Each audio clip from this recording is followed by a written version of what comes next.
FM Activa. Día y noche, una FM con todo. Este espacio ya es de él hace mucho tiempo. Lo recibimos, nuestro compañero Washington Caballero. Buen día, ¿cómo le va? ¿Cómo estás, Jacqueline? Muy bien. Bueno, ¿Listo para recibir el verano? ¿Cómo? ¿Listo para recibir hoy el verano? Claro, estamos desesperados porque cambie un poco el tiempo, ¿no? Un poco menos de lluvia, por favor. Sí, pues que llueva menos y que haga un poco más de calor, porque el verano es para que haya calor, ¿no es cierto? Y mucho sol. Bueno, voy a hablar del pintor riverense Osvaldo Leite, que estuvo en Rivera, a donde viene con frecuencia, pero esta vez vino especialmente para exponer varias de sus obras en el Museo Departamental de Artes Plásticas. El gran acontecimiento cultural ocurrió entre el 8 y el 14 de este mes y fue visitado por innumerables personas de ambas ciudades de la frontera. Y recibió la visita de personajes muy importantes como el expresidente del Banco Central, contador José María Pupo, a quien retrató, y ese retrato está colgado en una de las salas del Banco Central, del contador Enrique Iglesias, ex ministro de Gobierno y uno de los grandes presidentes de la OEA. Se sacaron una foto los tres con el doctor Lago, que es el director del museo, y fue publicada en Diario Jornada, que recordó que Osvaldo no lo pintó a él, pero sí pintó el retrato de su madre. Y yo digo que seguramente el pasado 14, Día de los Museos, el nuestro, dirigido por el querido pintor riverense Hugo Lago, vivió uno de los mejores capítulos de su historia. Yo soy un admirador incondicional de Osvaldo. Admiro su obra y lo considero uno de los riverenses universales, que ha logrado conquistar el mundo con su talento, pero sin olvidar nunca sus orígenes. Es seguramente el pintor riverense más conocido del mundo y con más llegada a los más importantes círculos reales del viejo mundo y a los más selectos círculos de la alta sociedad europea. Fíjese, como pensaba hablar de esto el Día de los Museos y después otro tema ocupó mi columna, buscaba en esos días algún material y me encontré con una antigua revista gourmet en la que el conocido periodista y escribano, y escritor Álvaro Casal, publica una jugosa entrevista a Osvaldo, de la cual recojo algunas frases. Dice que el pintor, siguiendo con su orgullosa manera de identificarse, confirma siempre que puede su nacimiento en la pequeña localidad de Cruz de San Pedro, en plena línea divisoria y ubicada a pocos kilómetros de La Puente. En la nota recuerda que muy chico todavía, junto a sus padres y sus otros 4 hermanos, un buen día resolvieron venirse a Rivera porque los chicos querían seguir estudiando.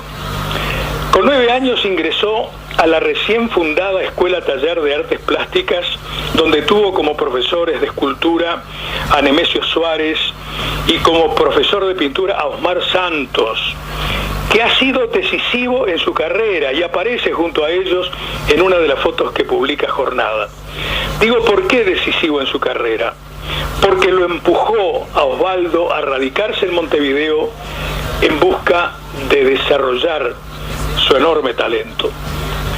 De esos tiempos de niño, fíjese en los datos que lo recuerdan en la nota, no se olvida de los ravioles domingueros que compraba en la fábrica de pastas de Leonardis que estaba en Sarandí y Brasil, ni los guisitos de charqui que preparaba su madre, y los dulces caseros de zapallo y boniatos que siempre estuvieron en el menú familiar.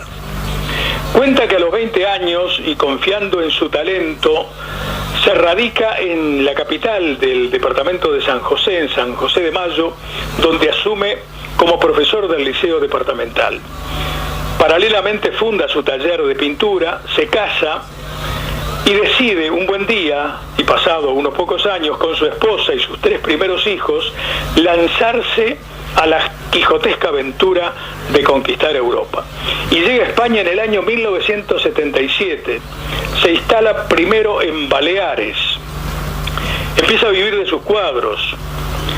Recala en Mallorca, donde nace su 4ª hija. Hasta que aparece en su vida un marchand, que son los vendedores de cuadros, un marchand belga, que impresionado con la obra le ofrece un ciclo de exposiciones en Bruselas y a la vez lo introduce en el círculo más distinguido de la alta sociedad de Europa, donde hoy es uno de los retratistas más requerido y mejor pagado. Las obras de Osvaldo están en muchísimos palacios europeos, donde dicen que entra y sale con frecuencia, y donde pasa muchas horas frente a modelos que representan las tradiciones y el abolengo de las familias más famosas de la nobleza europea. Ha sido contratado también para retratar a destacadas figuras de la política internacional. Por ejemplo, ha pintado el retrato oficial del presidente de Francia, Jacques Chirac, del expresidente argentino Raúl Alfonsín. En Chile es autor del retrato oficial del expresidente Eduardo Frei y de la presidenta Michelle Bachelet. Ha estado decenas de veces en el Palacio de la Zarzuela, que es la sede del gobierno español, donde retrató a Ana Botella, la esposa del entonces presidente Aznar. En el Palacio Legislativo hay 3 retratos de Osvaldo colgados en lugares y salas privilegiadas de la señorial sede de nuestro Parlamento. Son obras que identifican a Luis Alberto de Herrera, Baltasar Brum y Wilson Ferreira Aldunate. El retrato de Wilson está ubicado en la sala, en el despacho de la presidencia del Senado. Y Osvaldo terminó esta obra encargada por el Parlamento uruguayo en los tiempos en que era vicepresidente el doctor Gonzalo Aguirre, a quien yo visitaba con bastante frecuencia en su despacho. Y yo recuerdo la sorpresa de Gonzalo Aguirre cuando allá por los años 90 y pico, y de paso por San Cruz en plena campaña electoral, le conté que en ese caserío olvidado había nacido el autor del retrato oficial de Wilson, que estaba ubicado en la pared central de su despacho.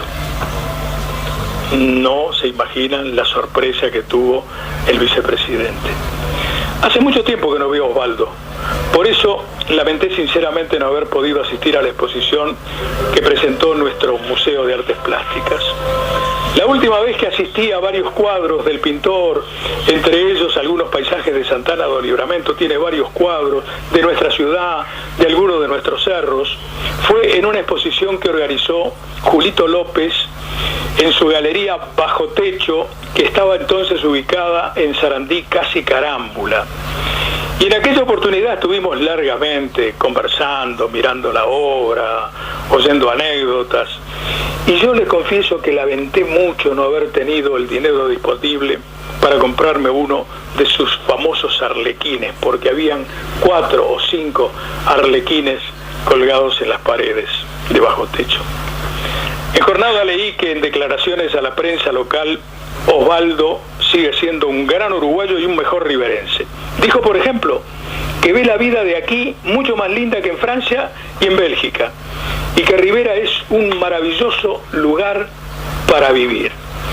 Y yo digo, qué grato es, qué importante es, qué gratificante es hablar, escuchar y dar noticias de riverenses triunfadores que siguen siendo riverenses pese a la fama que han logrado y que además tienen el orgullo de marcarlo donde quiera que sea. Nos encontraremos el próximo lunes, ¿verdad? El próximo lunes, que tenga un lindo fin de semana y que disfrute de la llegada del verano. Bueno, muchas gracias igualmente. Que pase muy bien. Esta fue la columna del periodista Washington Caballero, festejando sus 60 años de radio. Escúchalo de lunes a viernes por la 89.9, minutos después de la hora 10.